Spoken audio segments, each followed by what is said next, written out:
This is the Horse Radio Network. This is episode 82 of the Wisdom by WESA show on the Horse Radio Network. This is Mike Donnell. I'm Casey Wilbanks-Coletti. And this is Sophia Ayagala. Welcome to Wisdom by WESA on the Horse Radio Network. This podcast is brought to you by the Western and English Sales Association, WESA, which provides the world's largest trade events for retailers, manufacturers, and sales representatives of the equestrian industry. In this podcast, we feature exclusive interviews with noteworthy Western and English personalities, retailers, and exhibitors who you've always wanted to talk to. Don't miss out on all the news for manufacturers and retailers in the equine industry. Last time we chatted with Sophia, she shared some stats about the numbers of exhibitors at the January 2022 WESA Trade Show. But what about the buyers, Sophia? Yes, we are so excited to share that the attendance of both the national and the international stores increased quite significantly. The total number of stores almost doubled, and then the number of international stores increased even more. So in total, we welcomed 1,073 stores, with most often at least 2 or more buyers associated with that store. Do you have demographics of where most of the buyers are from? So nationally, the states with the highest attendance are Texas, Colorado, and California. And then internationally, it's Canada, Mexico, and Germany in that order. Speaking of buyers and our retailers, we wanted to take a minute to give a shout out to one of the listeners of our show. She works for Schneider Saddlery. Her name is Leslie, and I had the pleasure of visiting with her on a customer service call one day over a product, and she could not believe she was talking to one of the hosts of Wisdom by WESA podcast. So Leslie, hi, thanks for listening. And Mike and I and Sophia, accumulatively, we all get very excited to know that people aren't just listening to the show, but they're enjoying it. So thank you so much to her and everybody else that listens. Yes, thank you so much. Yes, we are so thankful for every listener and every guest, and it's great to hear from you guys. Once there were 2 sisters, Rosie and Ashi. One loved to design jewelry, and the other had a flair for fashion.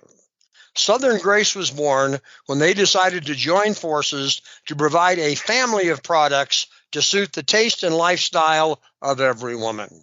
Our guests today, Adil Mitha, the company's CEO, and Sam Siebenthal, their Vice President of Sales, join us to talk about the company's growth and future. Adil and Sam, welcome to the Wisdom by WESA podcast. Thank you for having us.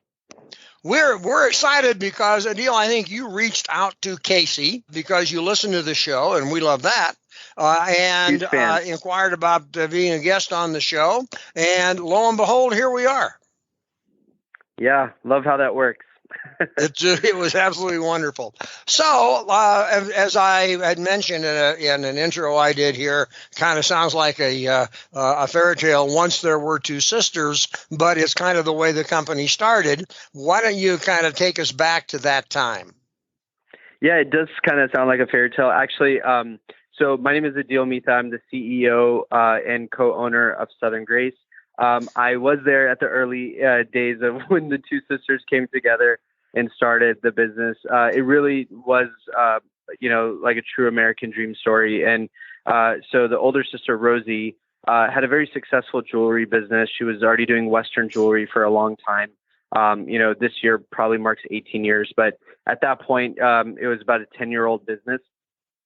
Anyway, so my wife had just graduated with her master's, and she was looking for her thing as well. They were both entrepreneur it was just in their blood. And my wife wanted to do clothing. And so she tapped her sister and said, hey, what if we do this together? And so they kind of joined forces, and the 2 sisters partnered up, one focused on apparel, one focused on jewelry. And that was kind of the start of Southern Grace. My wife and I came up with the brand Southern Grace, and it started to evolve. We had requests for things that were non-graphics as well. because we really were just a graphic line. But, I was just helping at nights. I was not very involved in the day-to-day, but it just took off. And before I knew it, the two sisters asked the two husbands to join full-time, and here we are. Well, that's great. And the name again, Southern Grace, is there a story behind, as you picked a name, how you chose this one? Yeah, so there is a story behind it. We actually started off as Grace Clothing. It did feel a little empty. There was no real personality behind it. And we knew we were going to be catering to the Southern Western crowd. And it just felt right when we came up with Southern Grace. It was also inspired by just the desire to serve, to really hyper focus on the South. We did want to serve to the Southern in all of us. So it's not a destination on a map of where you are. It's really having a Southern heart, right? And from there we evolved. We added a second clothing brand called Grace and Emma, which is basically, we always have a running joke that Southern Grace is our first child. And then my wife and I said, if we ever have a daughter, we're going to name her Emma. This is before we had any kids. And our second line was called Grace and Emma. And since then, we've kind of become this family of brands. And so when a retailer does shop with us, since we are almost 100% wholesale, when a retailer does shop with us, they do experience different lifestyle brands. So Ashlyn Rose being the accessory line, which is the two sisters, Ashi and Rosie, and then Southern Grace. And there's just stories behind each brand. And we're so blessed to have thought of that early on, because it's gotten so well received by all the retailers that do shop with us. Well, Casey, I know you've been looking at the website. She does this for everybody we talk to, and as I mentioned to Adil, I don't wear many of the things or any of the things that you now introduced, but Casey does. And Are you sure she's you don't our wear fashion, any of them? she's our fashion guru, and we love to have her take a look at what you're doing and give her perspective on that. And Sam, we want to get you in the conversation here pretty soon as well.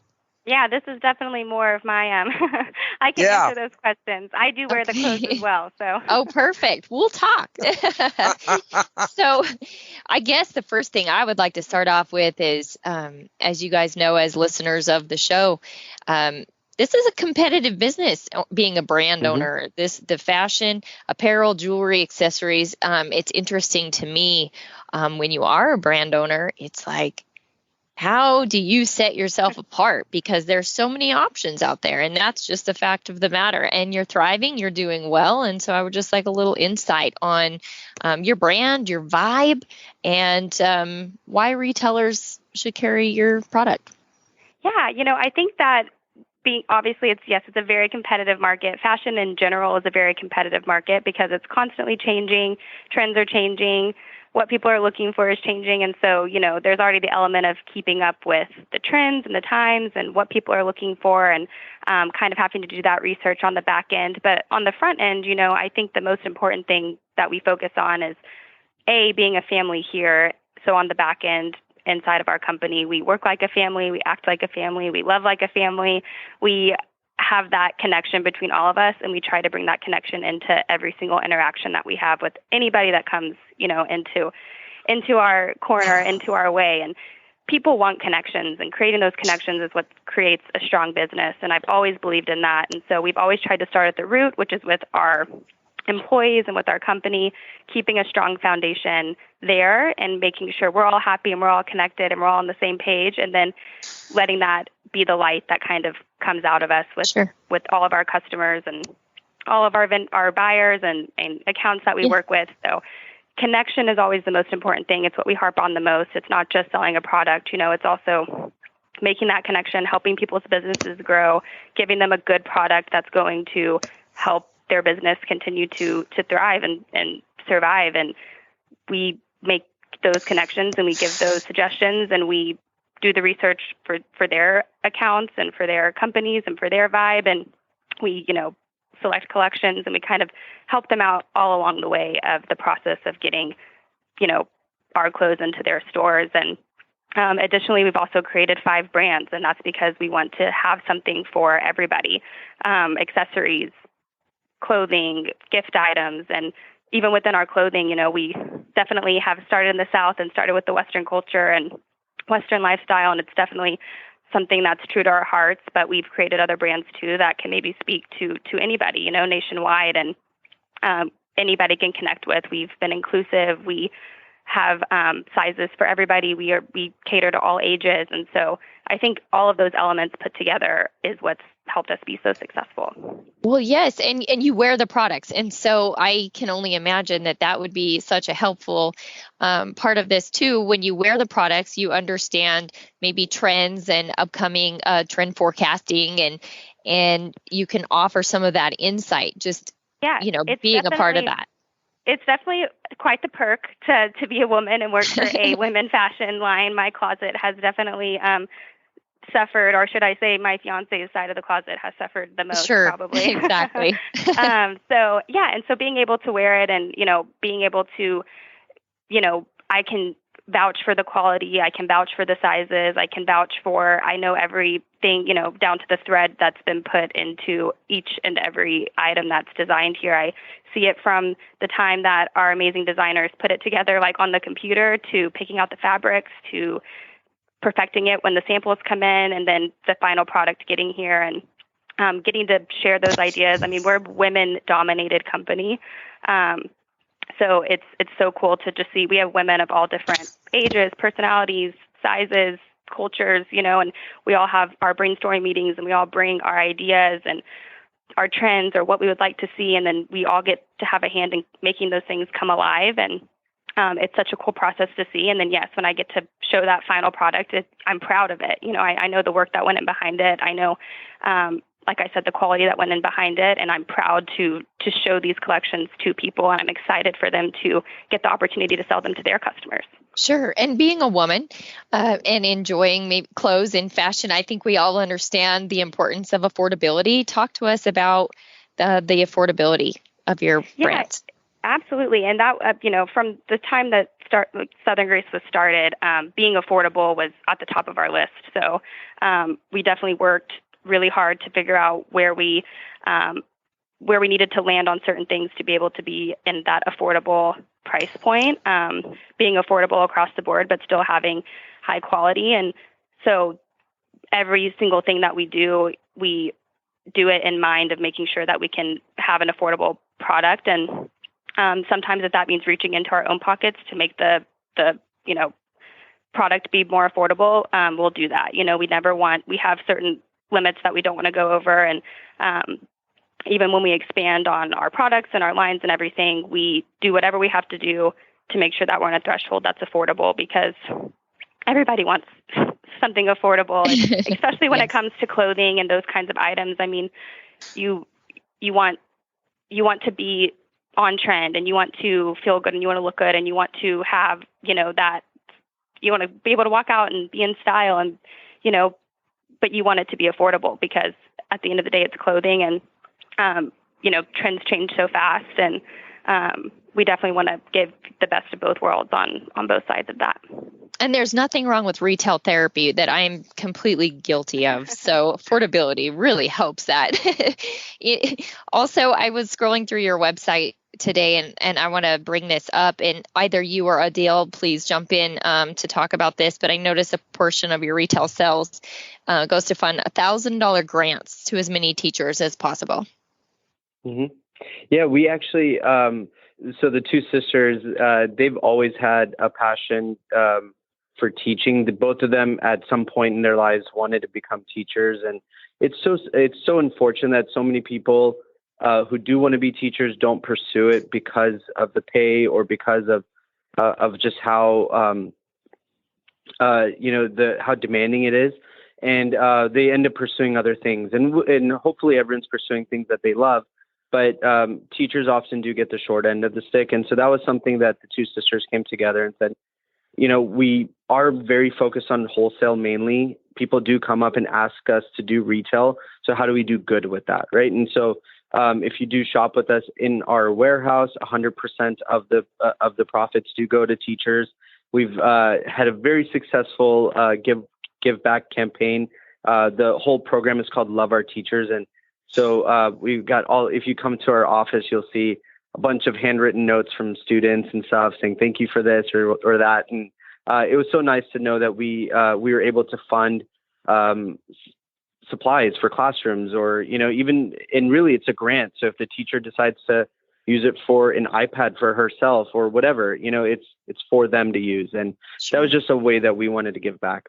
It's great. I know, Mike, you've done some local work here with the school districts, and you may have more input, but I just think it's great. It's so wonderful to talk to you about your brands, but it's also good to know and get a little insight of who you are, what your core values are, and the fact that you take the time to recognize that. And I agree with you about teachers. I'm sure you do too as well, Mike, as I know education is very important in your family.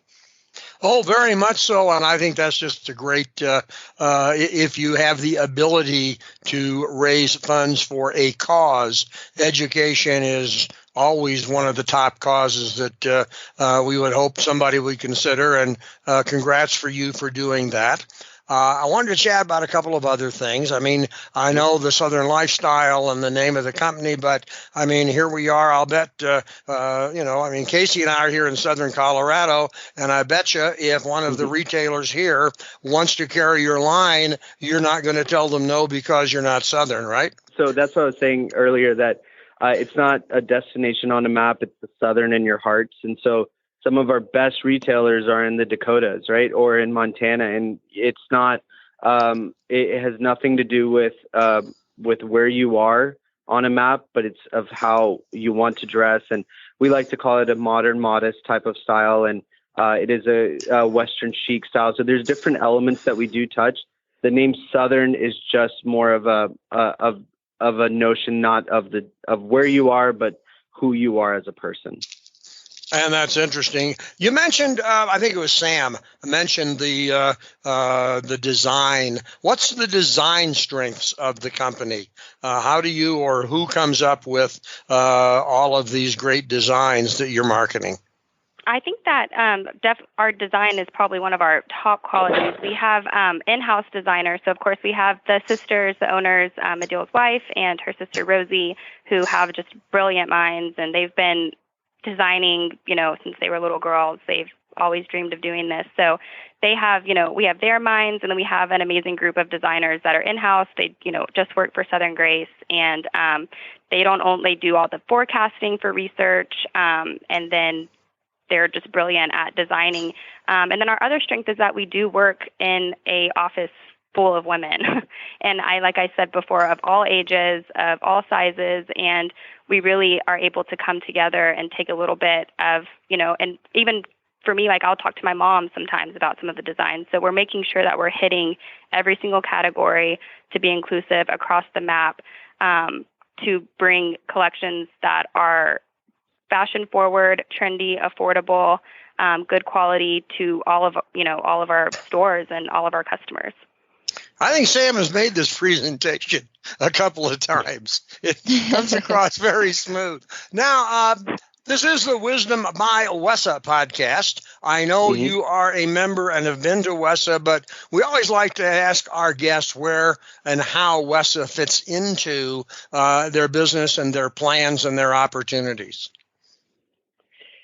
So we've been WESA members for, we've been around 7.5 years. I think for 7 years we've been WESA members. As soon as we learned about the show, from the Denver days now to Dallas, we've been very much part of the community. We do have a showroom as well on the 14th floor in Dallas, on the western floor, right by the runway. And so a lot of people may recognize this of that showroom. And the showroom is called the Ranch by Southern Grace. And so a lot of our retailers will shop with us there. In terms of what WESA means to us, it's probably one of our most fun shows. The people that we get to meet at WESA are some of our closest friends, and I have an absolute blast. Sam and I especially love getting there early in the morning because we don't know who we're going to run into and we're probably the last to leave, because this is where we talk about really kind-hearted people that are shopping. These are mom and pop retailers. And their resiliency was really tested during COVID and everything, and just hearing their stories, hearing how they pivoted and how they became that staple of their community was it's just so awesome to hear. And so we love going to WESA for that. And truly, a lot of the WESA vendors and retailers that do go are some of our closest friends. Yeah, and I can vouch too. I do a lot of shows, and I've done throughout my years here more trade shows than I could ever even begin to count. And we've always done WESA, and the community aspect of WESA as just a show, as the people that it brings in, is just unmatched. It's the best people in the world, vendor and buyer wise. Like Adil said, we've made lifelong friends through some of those connections that we've made. And the show is really, it doesn't, just feel like a business. People are there, people are there and they're catching up with each other, and we're sharing stories outside of, just the business transaction that, is happening there. It's truly a community of people who care about each other and who are helping each other and who are coming together to help out businesses from the vendor side and the buyer side. It's amazing. Well, that's great to hear. One question I always like to ask people, sometimes they would like to answer, sometimes they wouldn't, but what's coming down the pike? What's new can the retailers and the consumers, if anything, expect from Southern Grace? Yeah, actually, we're always working on new things. If anyone is listening to this that is familiar with our brands. So a couple years ago, we introduced a gift line, which has been super successful. This year's focus, and in the coming months, you guys will see Grace and Emma, our non-graphic apparel line, expand even more. We are going to be adding denim, which is something we're really excited about. Still with our same design principles of being flattering fits, of being modern but modest. We're going to still stick with those design principles, but focus on denim and carving our own niche in the denim world. And we're really, really excited about that. I think we have some really cool ideas in mind. So that's something that we're very excited to do. And then who knows? I mean, next year we'll have probably something new we can introduce. And Mike, as far as what Southern Grace can offer, maybe you and I will have something from Southern Grace next year. See, Casey? Yes. They're listening. They are listening. Okay.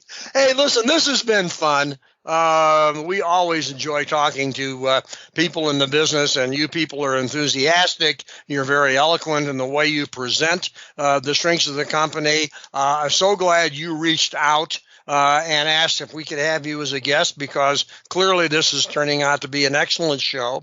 And we want to thank you for your time and your interest in Wisdom by WESA, your interest in WESA as an association, and the enthusiasm with which you approach your business. Well, thank you so much for having us on here. It's been a blast, and thank you for what you guys are doing on your end of things, highlighting this, niche of the community and of the world and of this nation. And I think it's so awesome that you guys are highlighting people in this industry, because it's the best industry in the world. Well, thank you. The show notes and links from today's show can be found on the website wisdombywesa.com. And of course, we'd love to hear your feedback. There is a contact link on the website. The Wisdom by WESA show will be published on the 15th and 30th of every month. You can listen on most of your favorite podcast players, and you can also listen on the Horse Radio Network app on your iOS or Android phone. You just search Horse Radio Network in the App Store. It's free and super easy to use. Be sure to visit all the great shows on the Horse Radio Network at horseradionetwork.com. Thanks for listening to the Wisdom by WESA podcast. WESA, where the industry meets.